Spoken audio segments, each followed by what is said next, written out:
জাফর ইকবাল, চারণ চৌধুরীর মানিকচোর। আমার বাবা। বাসায় ঢোকার আগেই বুঝতে পারলাম আজকে আমার কপালে দুঃখ আছে। ছোটোখাটো দুঃখ নয়, বড়সড় ডাবল সাইজের দুঃখ। বাইরে দড়িতে একটা লুঙ্গি ঝুলছে, তার মানে বাবা এসেছেন। শিউলি গাছের একটা ডাল আজকে আমার পিঠে ভাঙা হবে। বাসায় এত কাছে শিউলি গাছ থাকার কোনো অর্থই হয় না। সারা বছরে মাঝখানে 3-4টা ফুল দেই, তার কাজ শেষ। লাভের মাঝে লাভ। বাবা যখন খুশি তখন পেটানোর জন্য সেখান থেকে একটা ডাল ভেঙে আনতে পারেন।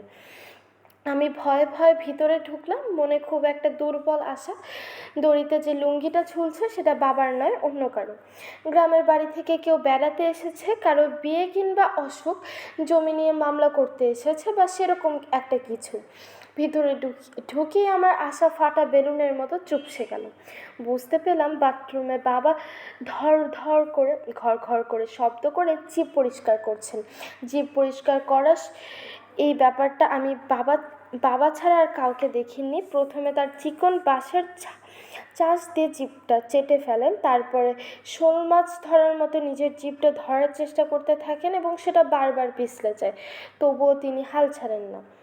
একবার ধরার পর সেটা নানাভাবে কচলাতে থাকেন এবং ঘষতে থাকেন এবং রাগ ছাড়তে থাকেন।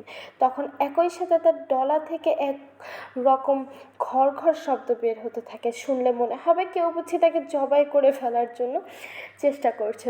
পুরো ব্যাপারটি একটা খুব খারাপ দৃশ্য, দেখার মতো কিছুই নয়। মাসে 1-2বার যখন বাবা আসেন তখন আমাদের প্রত্যেক বেলা সেই দৃশ্যটা দেখতে হয় এবং শুনতে হয়। বাবা ঢাকার একটা ওষুধ কোম্পানিতে কাজ করেন। যত টাকা বেতন পায় এবং ঘুষ খেয়ে চুরিচামারি করে আরও যত পয়সা পান সব দিয়ে আমাদের সবাইকে খুব সহজেই ঢাকায় একটা বাসা ভাড়া করে থাকতে পারতেন, কিন্তু বাবা সেটা করবেন না। আমাদের মফস্বলের এই ছোটোখাটো শহরে মায়ের সাথে রেখে তিনি ঢাকায় জঘন্য একটা মেসে একা থাকেন। ছুটি ছাটায় বাবা বাসায় আসেন এবং বাসায় এসে 2 বেলা জিভ পরিষ্কার করেন এবং আমাদের 2 ভাইকে পেটান। আগে ভাবতাম নিশ্চয়ই সত্যি আমরা কোনো দোষ করি যার জন্য এই শাস্তি। এখন বুঝতে পারছি আমরা আসলে কিছু করিনি। বাবার পেটাতে ভালো লাগে এবং খুব একটা আনন্দ পান পেটাতে। ঠিক শুরু করার আগে আমি বাবাকে শুরুত করে একটা লোল টেনে দিয়ে নিতে দেখেছি। কিছু মানুষ নিশ্চয়ই আছে যারা এরকম হয়, যাদের পেটাতে ভালো লাগে। আমার বাবা সেরকমই একজন মানুষ।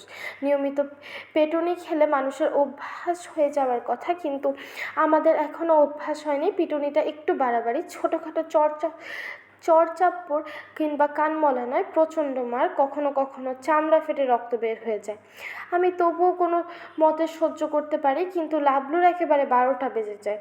কেমন করে পিটুনির ব্যথা কম লাগে আমি লাবলুকে অনেকবার ট্রেনিং দিয়েছি, কিন্তু গাধাটা এখনও কিছুই শেখেনি। বাবা বাথরুম থেকে বের হওয়ার আগে আমি শ্যুট করে রান্নাঘরে ঢুকে যাওয়ার চেষ্টা করছিলাম, কিন্তু তবুও তিনি দেখে ফেললেন এবং আমাকে দেখেই দাঁত মুখ চিবিয়ে একটা গর্জন করে বললেন, শুয়োরের বাচ্চা, এখন বাসায় আসার সময় হয়েছে। হারামজাদা, আজকে আমি যদি পিটিয়ে তোর পিঠের চামড়া না তুলি। বাবা আমাকে শুয়োরের বাচ্চা না হয় হারামজাদা আর কিচ্ছুই ডাকেন না। আমার যে একটা নাম আছে, একসময় তিনি বাবাই সেটা দিয়েছিলেন, সেটা মনে হয় তার মনেই নেই। বাবার চেহারা, কথা বলার ধরন, চালচলন সব কিছুতে একটা পশু ভাব রয়েছে। কোনো পশু সেটা ঠিক ধরতে পারে না। মাঝে মাঝে মনে হয় শিয়াল, মাঝে মাঝে মনে হয় বেজিন আর নেউল। মুখটা একটু লম্বা, বড় বড় দাঁত, পান খেয়ে দাঁতে হলুদ রং, দাঁতগুলির মাঝে বড় বড় ফাঁক, থুতনিতে একগোছা দাড়ি এবং পশু মনে হওয়া বিচিত্র কিছু নয়। বাবা দরজার কাছে দাঁড়িয়ে ভাত গোটালেন, মনে হলো একেবারেই আমাকে এক রাউন্ড পিটিয়ে নেবেন, কিন্তু কি মনে না করে পিটালেন না। মনে হয় মাগ ফেরাতে নামাজের সময় হয়ে গেছে এবং এখন জুত করে পেটানোর সময় নেই। গামছা দিয়ে দাড়ি মুছতে মুছতে দাঁত কিরমির করে আমাকে গালি দিয়ে তাড়াতাড়ি নামাজ পড়তে চলে গেলেন। একটু পরে পাশের ঘর থেকে আমি বাবার একমত শুনতে পেলাম। আমি রান্নাঘরে গিয়ে দরজার আড়ালে লাবলুকে খুঁজে ফেলাম। ফুসফুস করে কাঁদছে। মা খুব হইচই করে ঘামতে রান্না করছেন। কড়াইয়ের মাঝে মশলার গরম কি একটা ছেড়ে দিলেন এবং ছ্যাপ ছ্যাপ শব্দ হতে লাগলো। রান্নাঘরের তেল মশলার গন্ধ, চুলো থেকে ধোঁয়া উঠছে। আমি তখন লাবলুকে জিজ্ঞেস করলাম, বাবা কখন এসেছে? লাবলু ফোঁস করে কাঁদতে বলল, দুপুরে। কাঁদছিস কেন? লাবলু কিছু বললো না, বলে মেরেছে তোকে? না, এখনো মারে নাই। তাহলে কাঁদছিস কেন? এখনই তো মারবে। আমি কি আমি কিছু বুঝতে পারলাম না। লাবলুর মতো গাধা আর একটাও নেই। আজকাল দুনিয়ায় এরকম গাধা মানুষ কেমন করে জন্ম নেয় কে জানে। আমি গলা নামিয়ে বললাম, শার্টের তলায় একটা হাফ সোয়েটার পরে নে, আর মনে রাখিস যখন মারবে তখন গলা ফাটিয়ে চিৎকার করবি, ভান করবি মরে যাচ্ছিস। কেন? তাহলে ব্যথা কম লাগে।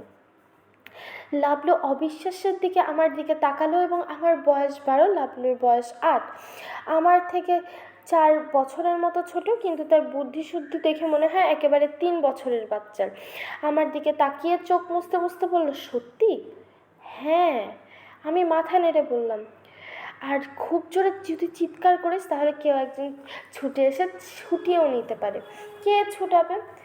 আমি কিছু বললাম না। সত্যিই তো, কেউ ছুটাবে। মায়ের সেই সাহস নেই, ইচ্ছাও নেই। আশেপাশের বাসায় যারা আছে তারা শুধু মজা দেখে।